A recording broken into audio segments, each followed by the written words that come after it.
Have you ever wondered why it is so difficult to find the maiden names of women in your family tree? Hi, everybody. I'm Crista Cowan. I'm the corporate genealogist here at Ancestry, and this is an Ancestry Wednesday virtual event. Now, those of you who are joining us live on Zoom, I would love it if in the chat you would let me know this. I would like to know, at what generation in your family tree do you have the first woman who you do not know her maiden name? Now, interestingly enough, Ancestry did a study a few years ago, and one of the questions that we asked was, can you name all four of your grandparents, including your grandmother's maiden names? And what we discovered was that 56% of Americans cannot name all four grandparents. So if you start losing maiden names at the grandparent level, you are certainly not alone. More than half of Americans cannot do that. For some of us, it's at the great-grandparent level or the great-great-grandparent level where we first see a woman in our family tree without a maiden name. And so that's what we are going to talk about today. And we're going to frame it a couple of ways. The first thing is that this year we are celebrating the 250th anniversary of the signing of the Declaration of Independence here in the United States. And so we're going to talk about a little bit about the women who made America this month. And so we'll have another session later in the month where we'll walk through a specific case study with one of our Ancestry pro-genealogists about finding women in your family tree. And we'll talk a little bit about kind of that the stories of us that make up the stories of America throughout the month on different channels here at Ancestry. So you'll see that. Now, the other thing is that March is National Women's History Month. Now, why do women need a history month? Women make up 50% of the population. You would think that every month would be a history month about women because women are history. But the challenge is that for so long, women have kind of been obscured in historical records. And so just putting forward an opportunity to focus on that, to shine a little spotlight on that, is really what March is all about when we commemorate National Women's History Month. So today, what we are going to cover in the time that we have available is we are going to talk about how to find the maiden names of those women in your family tree. I'll share with you some of my best tips and best strategies for doing that. As we go, I'll also be sharing my ancestry tree.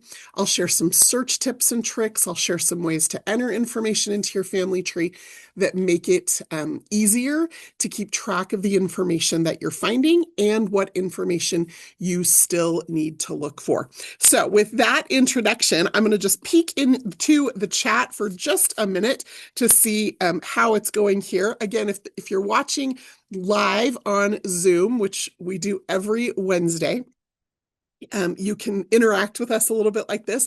We also take these videos and we put them up on the Ancestry YouTube channel. So if you're watching the replay of this on YouTube, you can also interact in the comments. We do keep an eye on that.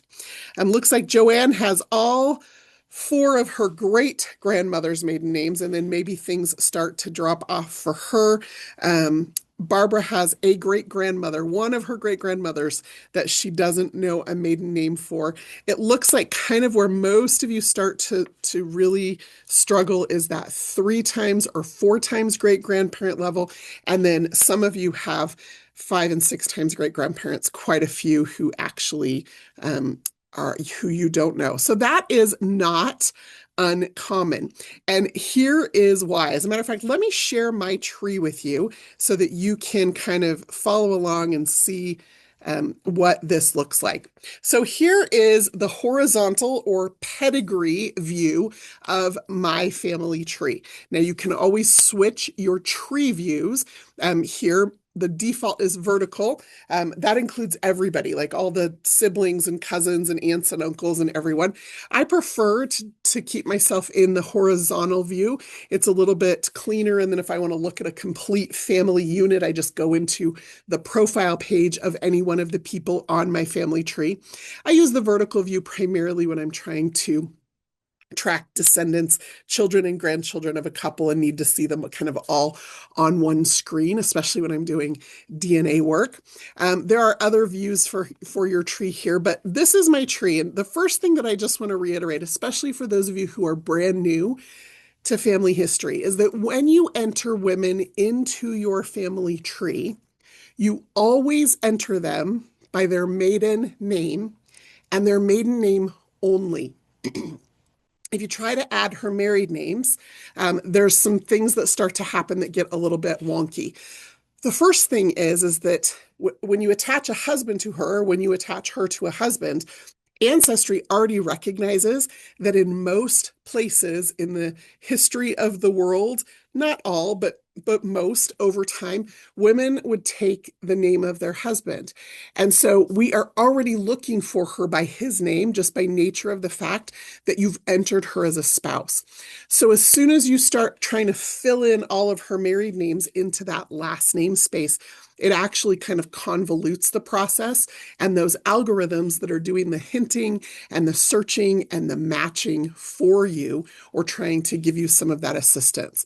The other reason that I strongly recommend it, it is a genealogical standard, but I just want to reiterate that you only put her in the tree by her maiden name, is because if you don't know it, you don't want to add a husband's name, because then that kind of obscures the fact for you that you're missing a piece of information.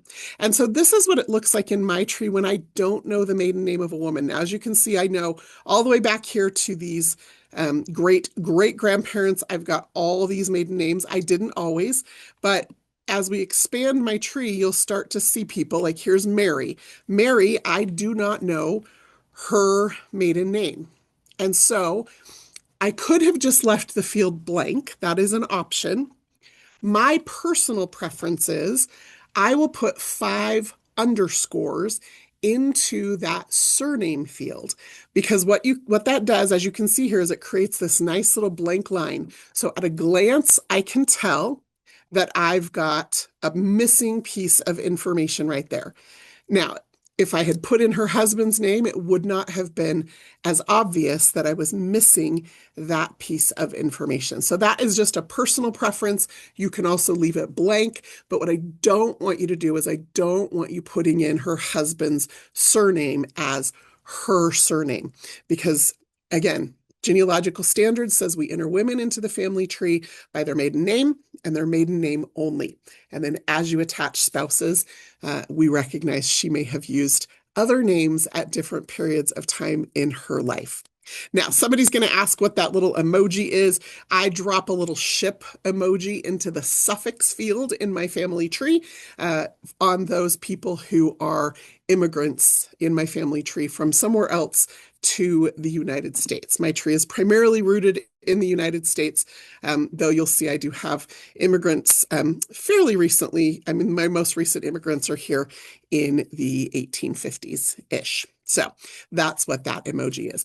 But you can see as I look at my tree, very quickly, because I've got those 5 underscores, those women pop out of the screen at me, and it is really obvious when I am missing a piece of information. There's one there, right? And kind of keep working my way through the different generations here, and you can see where I am missing that information.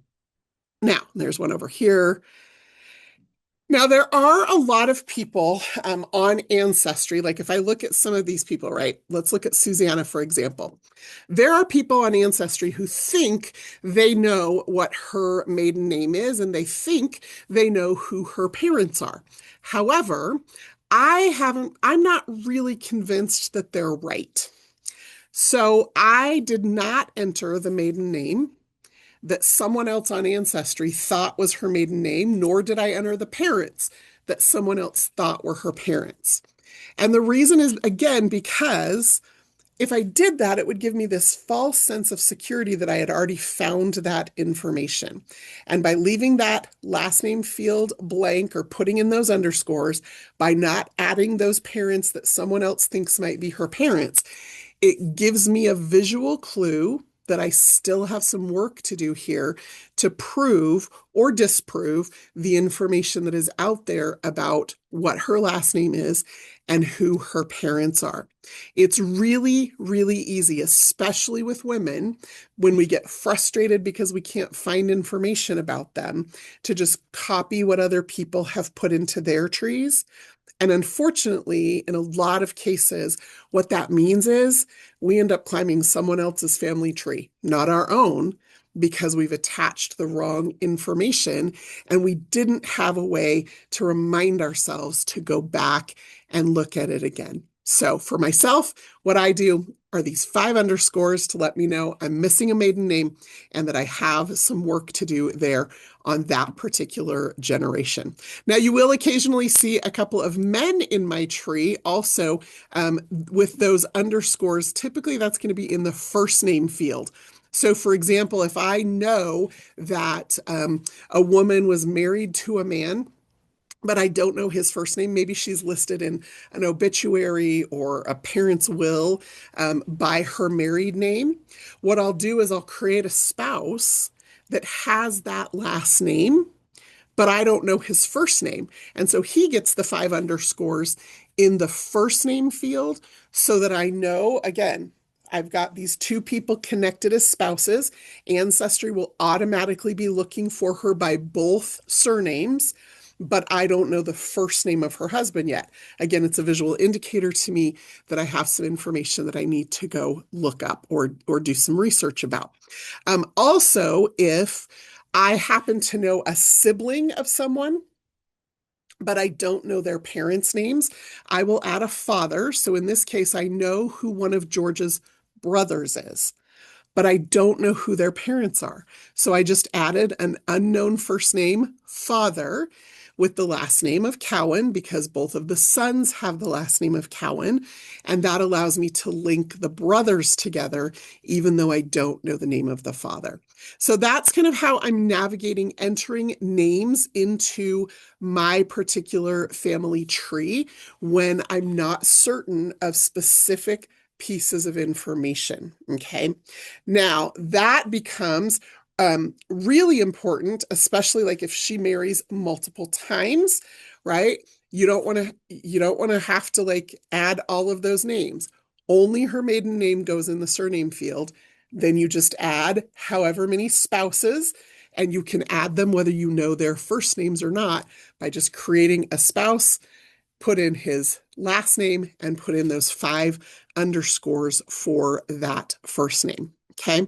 Now, some people I'm seeing in the chat are asking a question about, well, how do I go back and fix things that I am maybe not sure are right, or where I put in information when I put in the married name? You can go in and edit any person in your tree. And just kind of go through it methodically. That's again why I like that horizontal or pedigree view of my family tree, because it allows me to go, okay, I'm going to work on this family, this couple and their children and grandchildren. And then I'm going to go to the next generation and work on this couple and their children and grandchildren. And then I just can kind of work my way really methodically through my tree to make sure I clean up some of those messes. We'll do a little spring cleaning virtual event. Probably, I think it's scheduled for next month. So keep your eye out for that over on the ancestry.com/education page. That's where we post our next 3 upcoming virtual events. So you should be able to see that.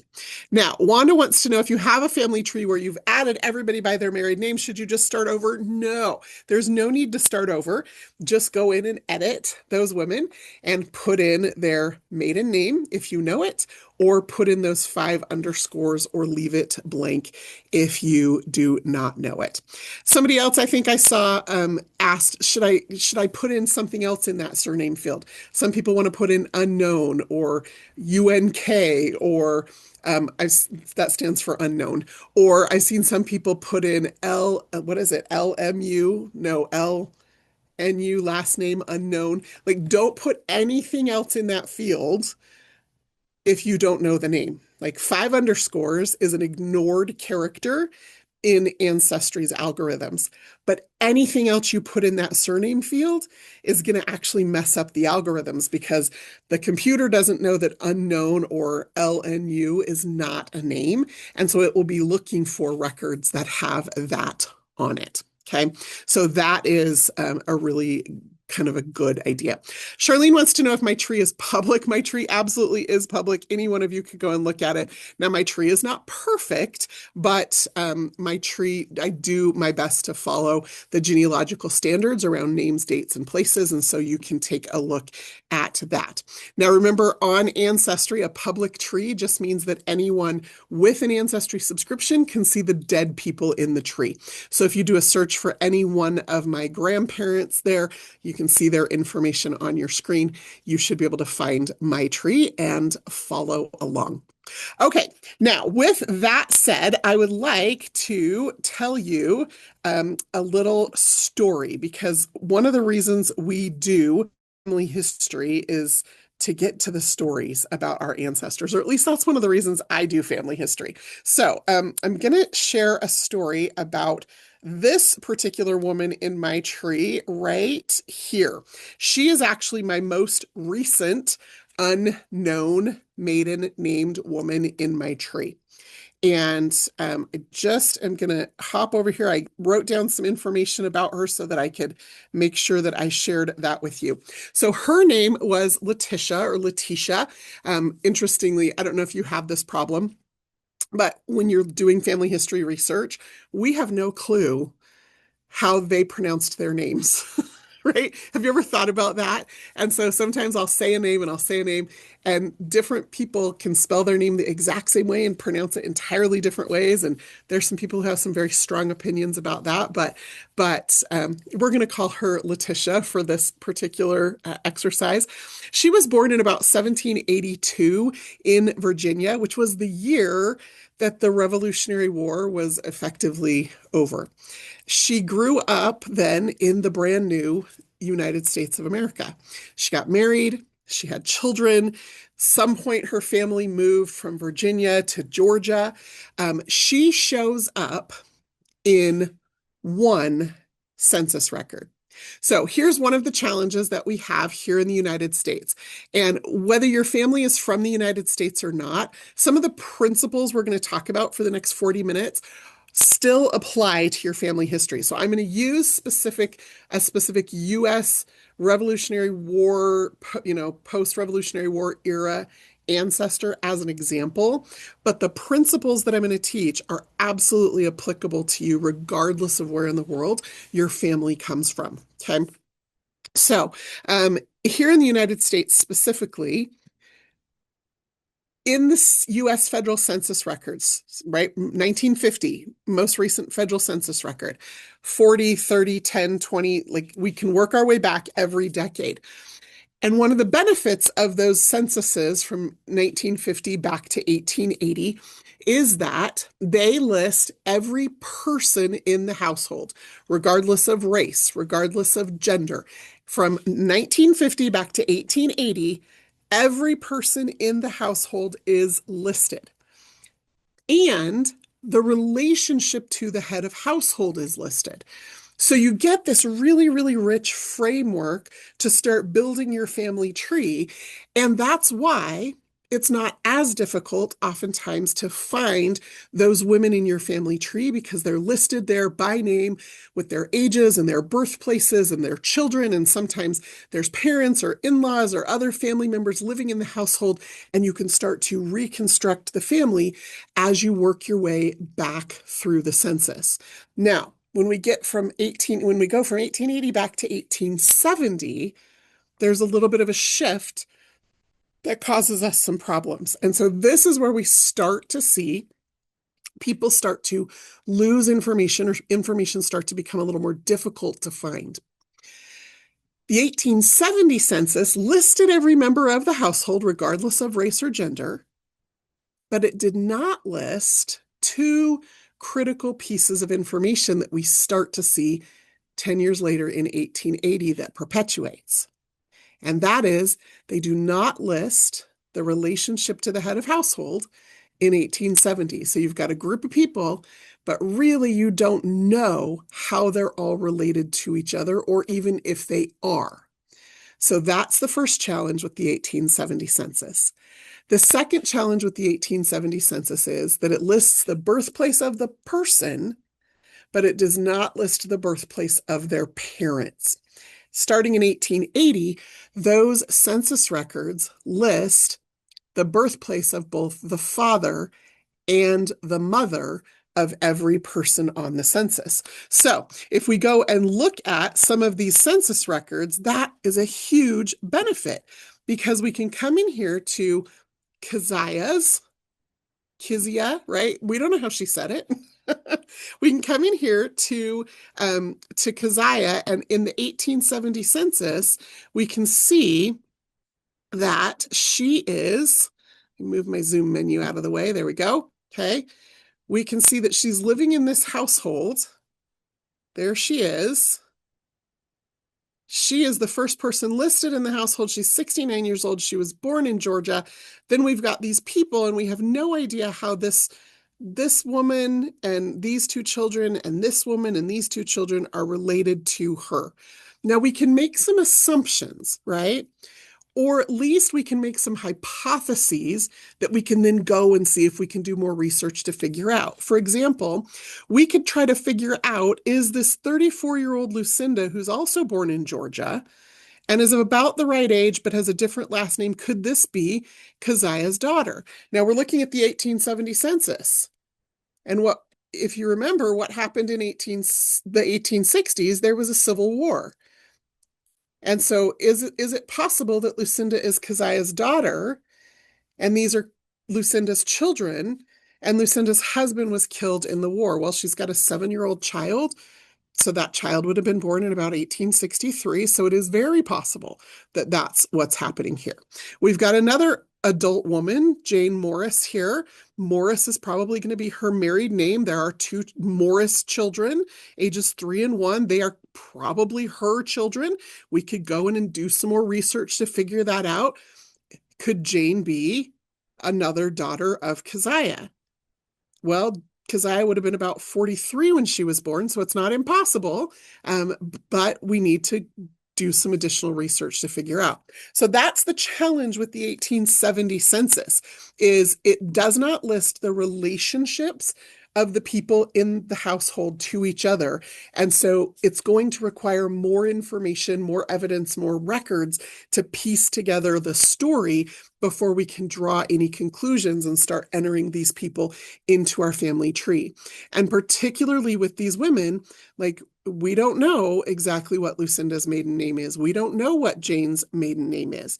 We may do some research and find out that their maiden names are Lawrence, and then that could give us some additional evidence that they could be Keziah's children, but we're not sure. And one single record isn't going to give us that information.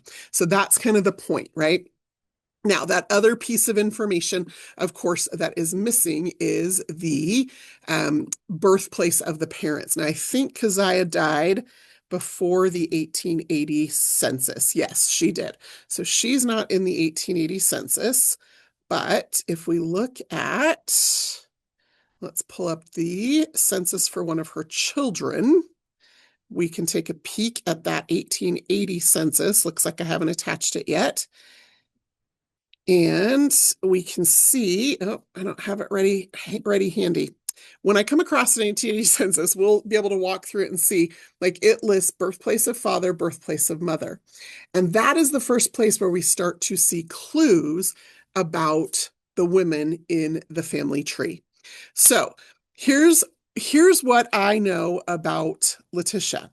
I know that that she's living in the 1860, I think it is, census. Let's take a peek, 1850. She shows up in the 1850 census. I transcribe all the records I find in the notes so that I can quickly get to them. She shows up in the 1850 census, living with her son and his family. And she's 68 years old, and it says she was born in Virginia. And then I never find her again. As a matter of fact, that is the only record I have that lists her by name. And the only reason that I have made the conclusion that she is also the mother of Keziah and John and Jesse is because I have some DNA evidence that tells me that those four individuals are siblings. Now, more evidence could come to light that could prove me wrong, but that's what I've got right now to go off of. That 1850 census does not list relationships to the head of household. So again, starting in 1870, no relationships listed in the head of household. And of course, when you get back to 1860, then it only lists the free people. So free whites, free people of color, those who were enslaved in 1850, 1860 and 1850, they do not show up by name at all. So that becomes an additional challenge to finding the women in your family tree if those women were enslaved. Then we get back to the 1840 census. And the 1840 census is a really critical moment in researching women in our family tree. And this is probably why a lot of you start to lose maiden names at about the 3 times great grandparent level, is because the 1840 census only lists the head of household by name. So no other names of the people in the household are listed on the 1840 and before censuses back to 1790. It just lists tick marks for age and gender. And so that then becomes the challenge. Censuses starting in 1950, great framework for building your family tree, allow you to start filling in the gaps with birth, marriage, and death records and military records and newspapers and immigration records, like so many great records available for almost all of us to build our family trees, especially here in the United States, starting from 1950, going right back to 1880 at least, 1870. Then things start to kind of fall apart for people of color in 1860 and 1850. And then they kind of fall apart for everybody starting in 1840, especially if we are looking for those women in our family tree. So, what is it that we are supposed to do in order to figure these things out? The challenge is women changed their names at marriage, and sometimes that happened more than once. Another challenge that we have is sometimes because of high maternal mortality rate, meaning women dying in or shortly after childbirth, men would remarry quickly so that they had someone to help raise their children. And sometimes they would marry women with the same first name. So you've got a string of, 2 or 3 Elizabeths, and it's very difficult sometimes to tell, was there just one wife? Was there multiple wives? Because if you don't know her maiden name, that becomes a challenge. The other challenge is that historically records were kept by men, about men, for men, right? Men are recording land transactions, they're recording wills, there's records about their military service. So tracing men in your family tree is fairly systematic, right? Records exist, but piecing together the stories of the women are a little different. Different, but not impossible, because she will still appear in the records. You just have to stop looking for her the way that you would look for the men in your tree. She will appear as the wife of, or as the mother of, or as the widow of, but rarely as herself in her own identity in independent records. And so, right, especially as we get back into the founding era of the United States, women didn't often make headlines. They weren't the ones who were serving in the military. They weren't the ones serving in, government service, but they were the ones that were building the families that built the nation. And so their stories deserve to be told, and they probably deserve a little bit of our time and effort to really dig in and see if we can find them. So here are my strategies for doing that. The very first thing you are going to want to do in every instance is make sure that you document every single one of her children. The single most powerful strategy for finding women in your family tree, and not just for finding their maiden name, but for finding them and who they were and information about them. Her children are her paper trail. Trace all of her children, not just your ancestor. So when I'm looking at my family tree, I am not just going to trace Keziah, who is my 3 times great grandmother. I am also going to learn everything I can about Asa and everything I can about John and everything I can about Jesse. I'm going to trace every one of them through their whole lives because starting in 1880, their census records are going to tell me where their mother was born. And wherever they're living, when their state started keeping death records, their death certificate might list their mother's name. If there is an obituary, it might list their mother's name. If there is any information that was written biographically about them because of community or civic service, it might list their mother's maiden name. So that's what I have to do. That is, again, the single most powerful strategy for tracing women is to make sure that you have identified all of her children and trace them straight through to their death. The other thing to pay attention to are naming patterns. On occasion, though it is not a hard and fast rule, sometimes men and even sometimes women will be given their mother's maiden name as a middle name. Now, like I said, it's not a hard and fast rule, but it can be a clue. It can be a piece of information that you can use to investigate. So here in this particular tree, where we see John Harris Wade, Harris could be a clue to her maiden name.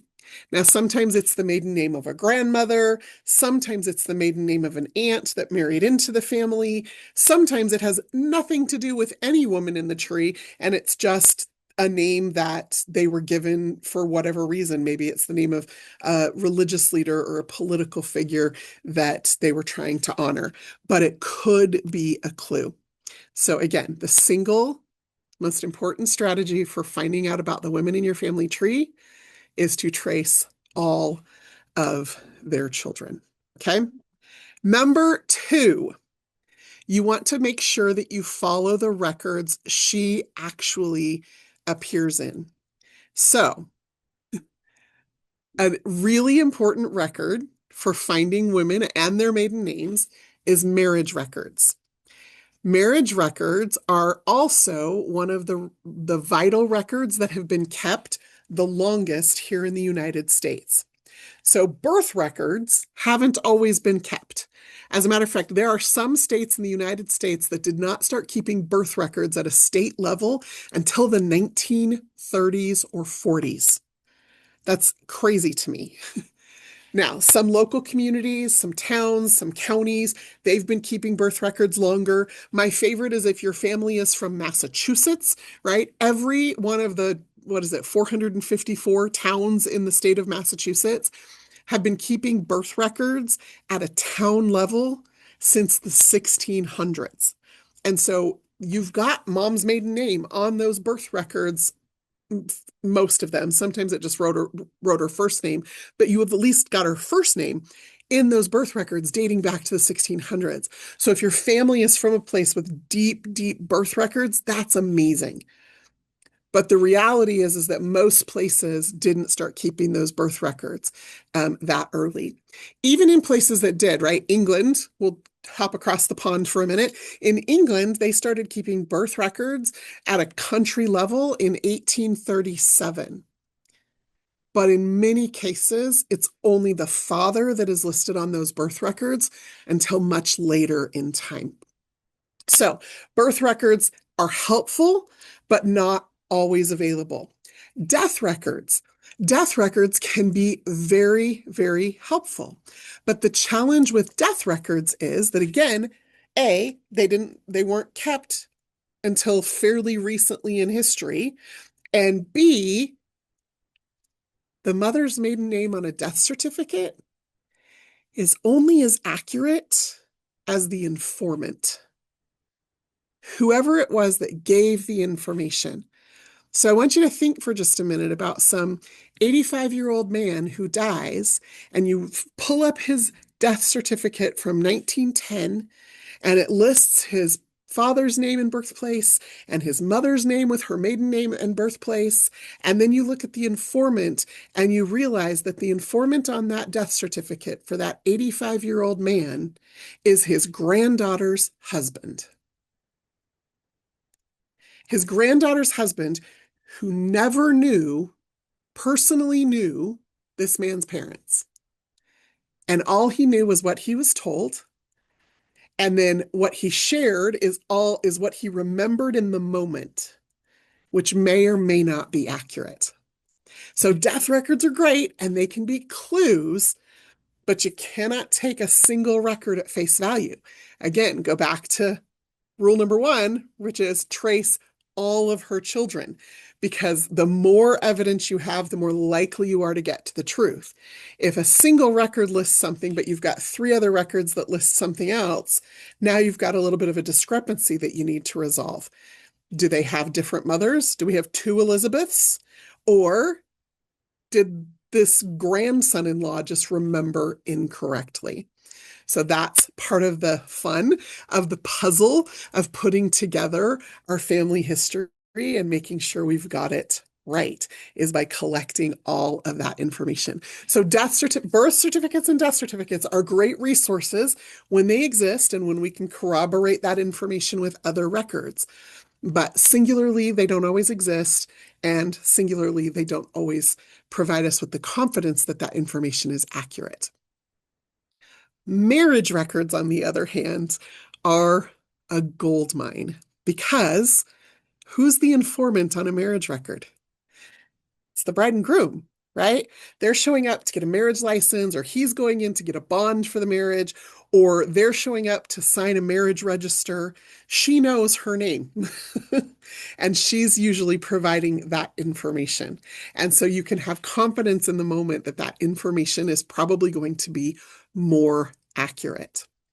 It also means that marriage records have been available for a lot longer. So the government and the church both have been involved in marriage forever, right? And so they've been keeping track of that information longer than they've been keeping track of birth and death information.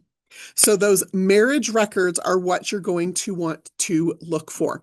So in the case of my Letitia here, right, I have an approximate marriage date that I have entered into the family tree based on who I believe is their oldest child. So she was born in about 1801. In 1801, Letitia would have been about 19, so that makes sense. It's possible they could have had one older child that I just haven't discovered yet, but I'm feeling pretty good about the fact that they were probably born in about 1801.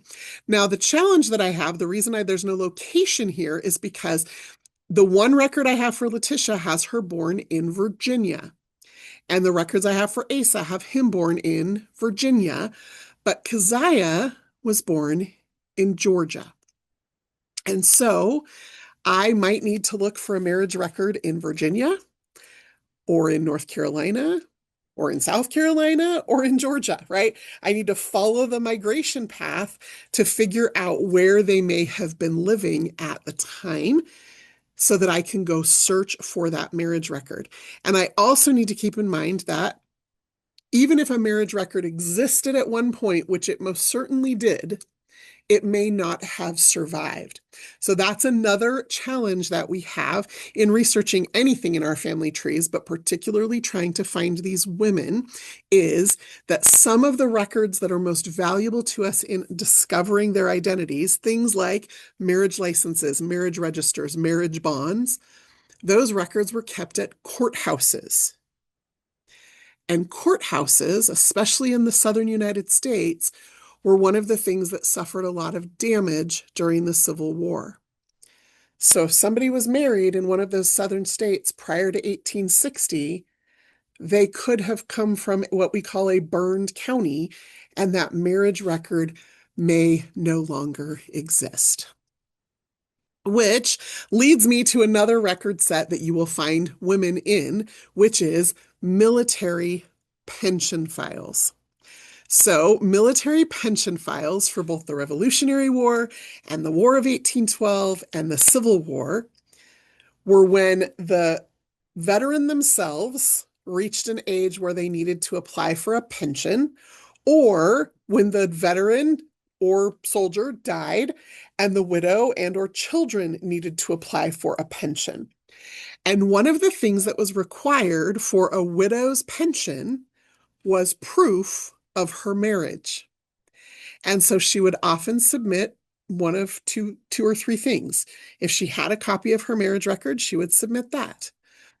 Another acceptable proof of marriage would be an affidavit from someone else who was present at their marriage or who had known them their whole lives and knew that they were lived as husband and wife. And so they would write out an affidavit with the information about that. Or, and we see this a lot, because she was desperate often or needing to apply for this pension, she would go to the family Bible where she or someone in the family had carefully written down the births and the marriages and the deaths of everyone in the family, and she would tear out the page because there's no copy machines. She would tear out the page and she would send that in with her pension application. And so those pension application files sometimes have the original page from the family Bible in her handwriting that lists her maiden name and her marriage date, and then the names and birth dates of her children. So, thinking about the kinds of records that would exist that would have information about her in them is a pause and think step rather than just try to search step. You can just search for men by their names, and sometimes they will just pop right up. But we cannot search for women the same way we search for men. We have to think about what kinds of records they will be in. So marriage records, pension records. The third kind of record that you will very often find women in are wills and probate records. And those are particularly valuable for that pre-1850 time period. Those wills and probate records are going to list oftentimes the women by their married name, but they'll be listed in the probate record for their father. Okay.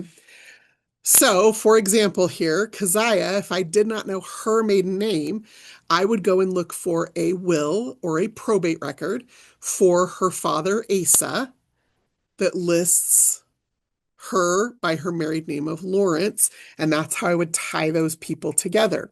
So let's talk about Letitia for just a minute. I know that she was born in about 1782 in Virginia. I have this clue that maybe her maiden name is Harris. There are also other people on Ancestry who seem to think that her maiden name might be Martin. Now, I haven't put that in my tree because I haven't been able to prove it yet, but I made a note to myself because there is a James Martin who died in 1785 in Edgefield, South Carolina. And then there is an Obedience Bug Martin who then married a Newsome in 1824 in Edgefield, South Carolina. These are the people that other people on Ancestry think might be Letitia's parents. And so I can go and look for the wills for both of those people and see if they list a Letitia Wade as their daughter. And that will help me prove or disprove that she is the child of those parents that other people think she is the child of. Okay. Now I'm going to say something that's going to confuse some of you. So I'm going to say it slow because I confuse myself sometimes, which is this. If she is listed in their will, that is evidence that she is their daughter. If she is not listed in their will, that does not mean that she isn't their daughter. Because women don't always inherit. And so daughters are not always listed. So she could still be their daughter even if she's not listed in their will. It just means I can't use that as evidence. Does that make sense? Like I said, I confuse myself with all those negatives, but okay, that's an important thing to remember. What you want to look for is, are there other daughters listed in the will? If there are daughters listed and she's not showing up, that could mean she's not their daughter. But if there's no daughters listed, she could still be their daughter. So that's what I'm looking for when I'm looking for. So I've made some notes. So this is one of the things that I do for myself in my tree. And this is an important thing. Instead of just going and searching, because we all just want to go click on a hit leaf, or we want to jump into searching. But when you're looking for women, you have to slow down and think about what it is that you should be looking for. So I have always just made notes for myself. I transcribe everything. Notes in trees are private. So those of you who went to go look for my tree so you could follow along, awesome. But notes are private, even though my tree is public. So any one of you could keep your research notes here and nobody else would be able to read them, which is kind of great because you can use it as a little bit of a scratch pad. The only other person who can see these notes is my dad and my mom, because I've shared my tree with them and given them editor access. So tree owners and tree editors can see notes. Tree guests and viewers cannot. Okay. Now there's a brand new feature here on Ancestry that is just rolling out. So only some users have it right now, but it is called Stickies. We've moved this feature over. This feature was first introduced last year as part of the networks feature. Just kind of like you would write something on a Post-it note and stick it on your computer or in your notebook, right? Like we all do that. So stickies are just a way to start to keep track of information. So I've always put it in the notes down here, but I could move this information up here and create a sticky that is just like to find Letitia's maiden name. And that's the little title. And then I can just move these little research notes right here up into this particular sticky. So that is something that I could do if I wanted to use this new feature. The other thing that I probably would do at this point, and I'm going to, is I would come in here and I would update the research status to actively researching or add a to-do note, okay? Because I've added those little stickies or that to-do information, now I can add a tag. And what that allows me to do is, instead of having to open my tree and look for those women without maiden names over and over and over again, the next time I sit down to work on my family history, instead of chasing leaves or clicking on potential ancestor hints, I can say, I think today I'm going to come in here and I would like to work on all of the people in my tree, or pick one of the people in my tree that has this to-do tag on it. And so I could click on that and that would show me, here are the people in my tree that have that tag. Here are the, pick one and that's where I can start. So that's how I use some of the tools on Ancestry to kind of keep me organized and focused a little bit on what to do next, is by making notes, or now stickies if you have those available, and then by tagging it so that I can quickly find that information again. Okay. Now, we talked about the most important thing that you can do to find the women in your family tree is to follow her family, all of her children, for their whole lives. Okay. That's the most important thing. The second thing is you need to slow down and not search for her the way you search for men in your tree, but think about what kinds of records will she exist in. She'll exist in marriage records. She'll exist in probate records. She'll exist she will exist in some census records, right, from 1850 on. She might also exist in newspaper articles. Now, newspapers are a really great resource and have broken through more than one maiden name brick wall in my own family history research. And more newspapers are coming online all of the time. And so kind of think about that and figure out, like, does the newspaper that she might exist in, Like what time period and place does that exist online? Or am I going to need to contact a local library to see, do they have it on microfiche or microfilm, that I could go the next time I'm in Edgefield, South Carolina, and do a little bit of research in those newspapers. Okay. But women will sometimes show up in newspapers when they don't show up anywhere else because of sometimes just a single little line or a single little notice, or it will talk about, Mrs. John Smith returned home today from a visit to her parents, Mr. and Mrs. William Thompson. You'll notice her name is not listed anywhere. She is just Mrs. But now you know that her parents are Mr. and Mrs. William Thompson, and that gives you her maiden name. So those newspapers are a really, really great resource. So stop searching for her the way you search for him. She's going to be show up differently in records, and you have to be a little bit more intentional about it. And then the last piece of advice I want to give you is you start to think about not just where you search for her, but how you search for her. You can search without a last name.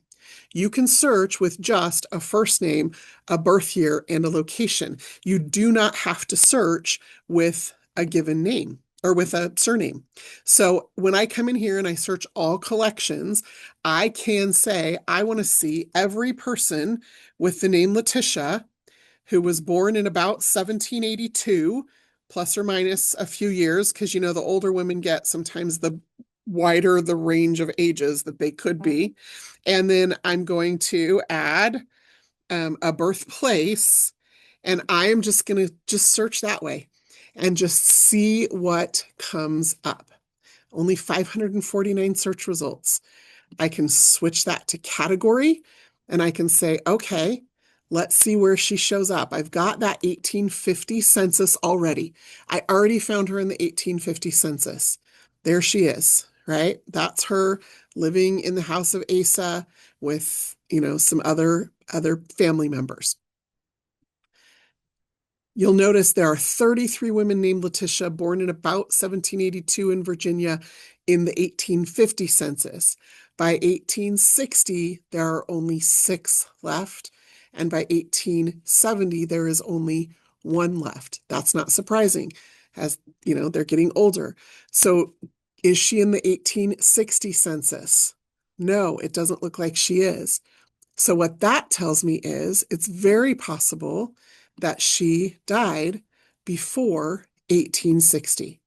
And so I could even come in here and I could add that piece of information, come in here and do a little quick edit, add that piece of information before 1860, most likely in Georgia, since that was the last known place she was living. And so I'll just dump that in there. And then I'm going to come in here to my notes because I need to remember why I said that. So many times we add information to our tree and then we come back to it later and we have no idea, right? And I can put, have not been able to find her in the 1860 census. It is possible she died by then. Okay, and now I have a new to-do.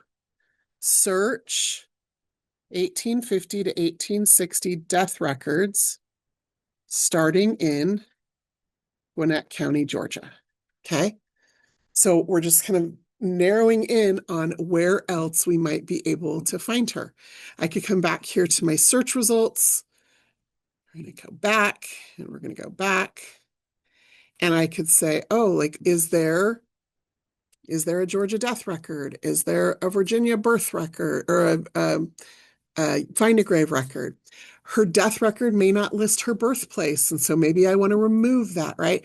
So you're going to start to play around with some iterative searching to see, okay, well, instead of having somebody born in 1782 in Georgia, maybe I need to be looking for somebody who died sometime between, now you can add a range on the search form, 1850 to 1860 in Georgia.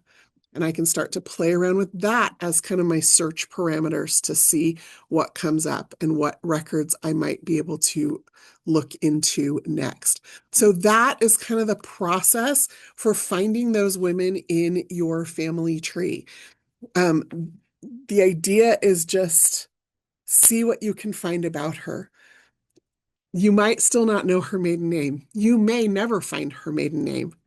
But in the process of searching for her, you're going to learn some things about her and you're going to learn some things about her family that are going to help you know more about her story. And like I said at the beginning, I am not just looking for names and dates and places to fill in blanks on a family tree. I am trying to come to know and understand these people. I want to know about her life. And so maybe that involves going and understanding a little bit more about Gwinnett County, Georgia in the 1860s, 50s. And maybe it means I go and I learn a little bit more about, the county where her other children were born and what was happening in the country at that time. Maybe I go and look at the context around that. So here is your assignment for National Women's History Month. Did you want homework? Here's what I would love to have you do. I would love for you to find one woman in your tree that you do not know the maiden name for. And I would like you to go look for every one of her children, follow them, every one of them through to their death, and see if just based on that information alone, you could write 2 sentences about her life that aren't just about the names and dates and places that you could fill in on the family tree. Letitia was born in 1782 in Virginia, but she watched this new country take its first steps, and she took her own steps across state lines, through the birth of children, through decades I can only imagine. She didn't leave a whole lot of a trace, but she left me, and I'm going to find her eventually. And you'll find yours too. That's what I hope for you as we all climb our family trees together. So thank you for joining me for this Ancestry Wednesday virtual event. If you're here live, I would love for you in the chat before you go to leave one new thing you learned today. That's super helpful for me to know what you're getting out of these presentations. I think it's also super helpful for you to type it out. It means you're more likely to remember it. If you're watching the replay of this on YouTube, please do the same in the comments if you learned something new today. But I also would like you to come back to the YouTube video and tell me what your 2 sentences are about that woman in your family tree. Until next time, I'm Crista Cowan. Have fun climbing your family tree.